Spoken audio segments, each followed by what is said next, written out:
أهرامات الجيزة حيرت العالم لحد النهاردة، لسه عايزين نكتشفوا هي اتبنت ليه. ووصلوا في الآخر لاحتمالين: يا إما اتبنت علشان تكون مقابر عملاقة زي ما علمونا واحنا صغيرين، والاحتمال التاني إنها اتبنت علشان تكون مصانع للطاقة وتوزع الطاقة للعالم كله. في فريق ياباني دخل الهرم الكبير علشان يعملوا مسح شامل للهرم بالأجهزة الحديثة، واكتشفوا حاجة جديدة لأول مرة، وكانت صدمة. اكتشفوا 3 تجاويف جديدة جوه الهرم، واللي معظمنا ما يعرفوش إنهم قبل الحدث ده قفلوا الهرم ومنعوا دخوله بحجة إنهم بيعملوا صيانة ليه.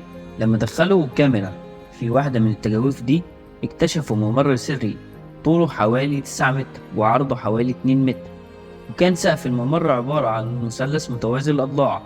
وقالوا إنه تم تصميمه علشان يخفف الضغط عن غرفة معينة لسه ما اكتشفهاش لحد النهاردة، واللي متوقع إنه يكون فيها الملك خوفو بكل كنوزه وآثاره. واللي معروف عن الملك خوفو إنه لسه ما اكتشفوش أي حاجة من آثاره وكنوزه غير تمثال صغير جدا طوله حوالي 7 سنتي، وباقي آثاره لسه ما يعرفوش عنها حاجة. وهو ده اللي محير العالم لحد النهاردة. عارفين ليه عايزين يلاقوا الغرفة دي؟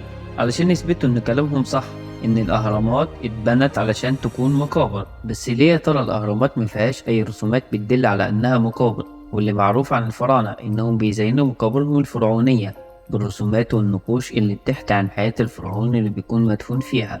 طيب ليه الأهرامات بالحجم ده مفيهاش أي رسومات ولا زخارف؟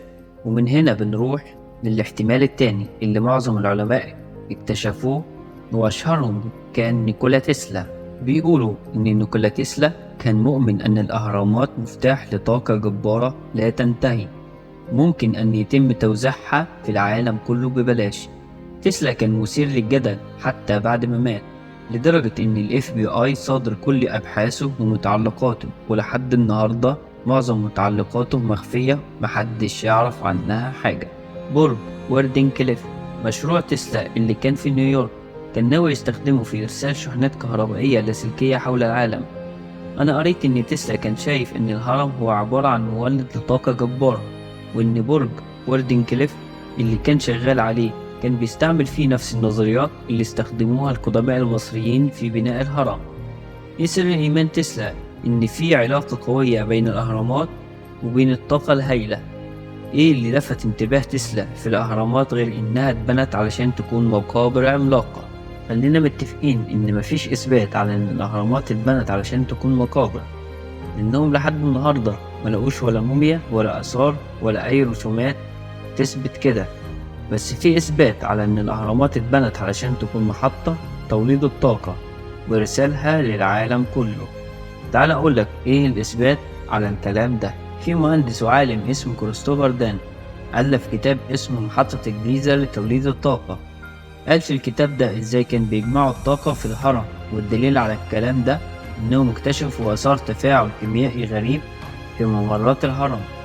وقال إن الأهرامات حدث فيها انفجار كبير، والدليل على الكلام ده إنهم اكتشفوا شقوق في الصخور وزنها حوالي 300 طن، وإن استحالة عمل شق في الصخور الضخمة دي إلا لو كان في ضغط كبير في الهرم. وفي غرفة الملك في شق في الجدار وجانب التابوت الحجري مخلوع بسبب قوة ضخمة. جون كادمين خبير في علم الماء قال إن الهرم الكبير هو مولد للنبضات، وشرح إنه بيولد ظاهرة مطرقة مائية بتضخ المية. والإثبات ده وضح إن الكوابيس الجرانيتية الموجودة في بداية الممرات الصاعدة هتكون متحركة، وإن الحجر الجيري اللي كان موجود خارج الهرم كان مصنوع علشان المية متخرجش برا الهرم. ووضح كمان إن مستوى المية كان أعلى من مستوى أحجار الجذام اللي في ممرات الصاعدة، وكان مستوى المية يزداد قوتها عند توليد نبضة جوه الهرم. ومن هنا وضح إن الأهرامات تنتج اهتزاز صوتي مرتفع تندمج لتوليد أمواج طولانية، زيها زي برج تسلا كان بيولد موجة كهربائية طولانية. الأهرامات بنت على طبقة من المية الجوفية زي برج تسلا، وبرج تسلا كان ذات تردد منخفض زي الأهرامات. هما الاتنين كان بيتمتعوا بالقدرة على توزيع الطاقة للعالم. وكده هنوصل للسؤال ده: هل فعلا الكلام اللي اتربينا عليه صح، إن الأهرامات فعلا مقابر، ولا استنتاج العلماء هو اللي صح، إن الأهرامات كانت مصانع للطاقة العملاقة، وإنها كانت بتبث الطاقة للعالم؟ وإزاي إن القدماء المصريين وصلوا لدرجة من العلم والتقدم ده؟